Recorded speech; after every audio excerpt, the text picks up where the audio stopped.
नमस्कार दोस्तों, गौतम टेक्नोलॉजी में आपका स्वागत है।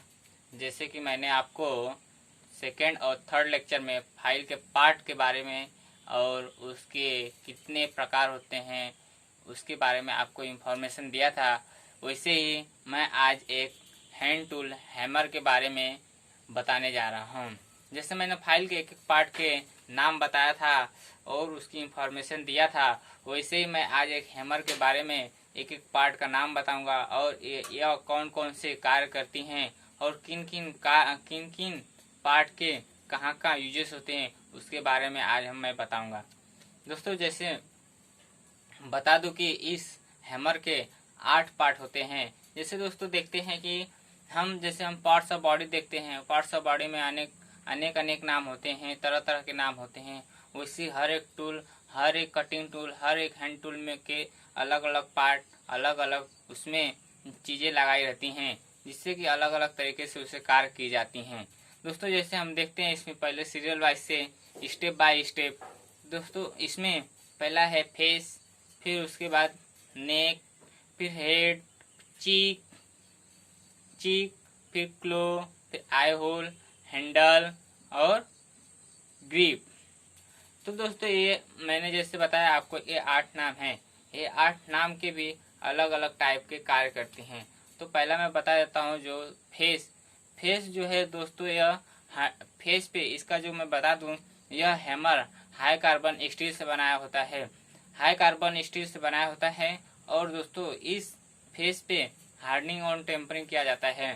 दोस्तों, जब मैं बताया हार्डनिंग और टेम्परिंग क्या होता है, हार्डनिंग और टेम्परिंग करने से वह वस्तु स्ट्रांग यानी कि मजबूत रहती है। और जब हम किसी टूल्स पर हार्डनिंग और टेम्परिंग नहीं करते हैं तो उस धातु में नरम रहती है, यानी कि वो कमजोर रहती है। तो दोस्तों, मैं ऐसे ही बता दूं कि जो हमारा फेस है, इस फेस पे अधिक से अधिक हार्डनिंग और टेम्परिंग किया रहता है।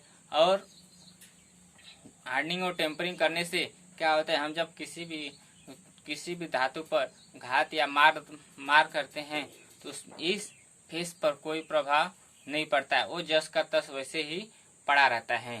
तो पड़ा रहता है, जिससे कि हमारा दूसरे वस्तु पर घात करने से उस पर आसानी से प्रभाव पड़ता है और वह उसमें अनेक प्रकार की तरह तरह की आकार या आयतन या उसमें अलग अलग कार्य उसमें दिखाई देने लगते हैं, परिवर्तन होने लगता है अपने कार्यों में।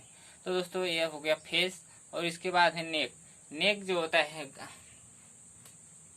ये जो नेक यानी गर्दन, ये जो राउंड का निचला भाग है इसके फेस के, तो ये दोस्तों क्या होता है कि जो इसके फेस का जो भाग है, यह नेक क्या करता है, यह फेस को सपोर्ट बनाए रहता है।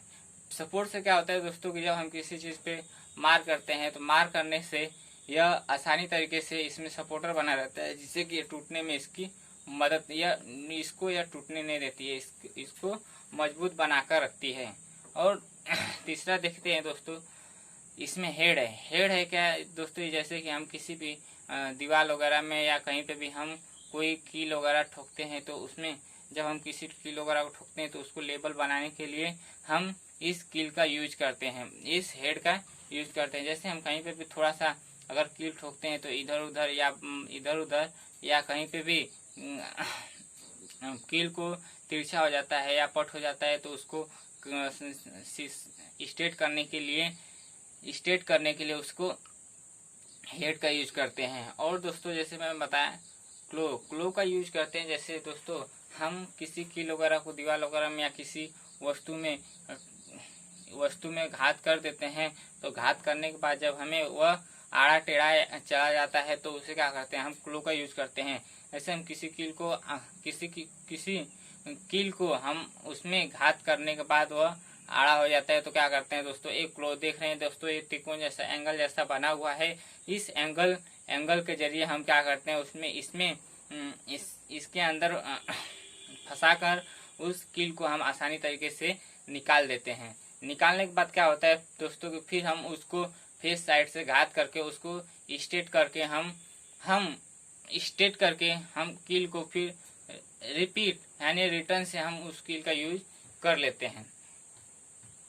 दोस्तों, जैसे हम बताते हैं चीक है दोस्तों, ये भी सपाट भाग का यूज करता है।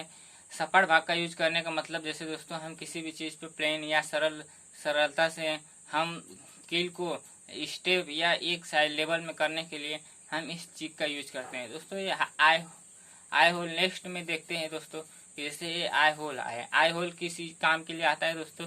जैसे हम किसी चीज में अगर हम हैंडल ना लगाएं तो हम उस चीज को आसानी से यूज नहीं कर पाते हैं।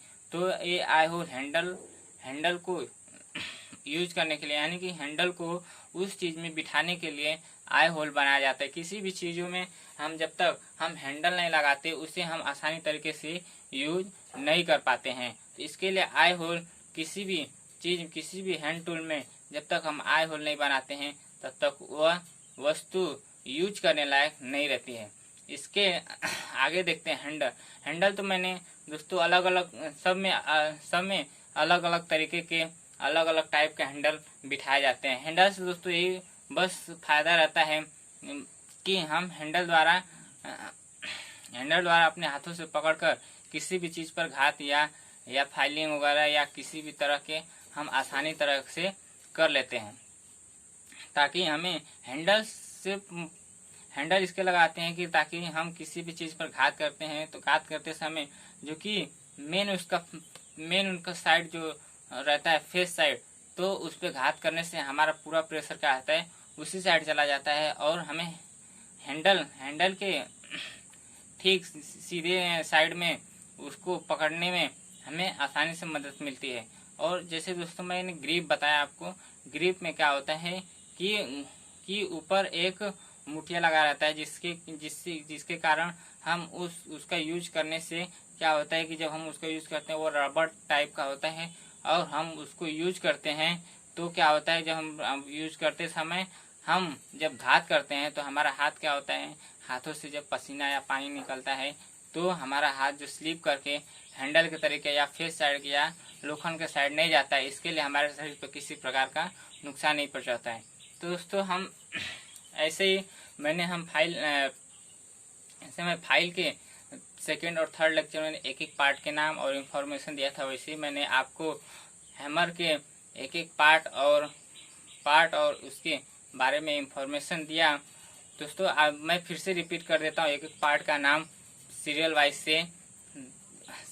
से, जो कि यह ITI के पेपर में एक एक पार्ट के नाम के पूछे जाते हैं ऑब्जेक्टिव क्वेश्चन में। तो दोस्तों मैं फिर से रिपीट करता हूँ। देखिए जैसे मैंने आपको फेस बताया, फर्स्ट पे, सेकंड पे नेक बताया और थर्ड पे चीक बताया और 4 नंबर पे हेड बताया, 5वें नंबर पे आई होल और 6वें नंबर पे क्लो और 7वें नंबर पे हैंडल और 8वें नंबर पे क्लीव बताया। ऐसे ही ये हैमर के 8 प्रकार के 8 टाइप के इसके नाम होते हैं। इतनी सी मैं इंफॉर्मेशन देते हुए अपनी बातों को समाप्त करता हूँ। धन्यवाद।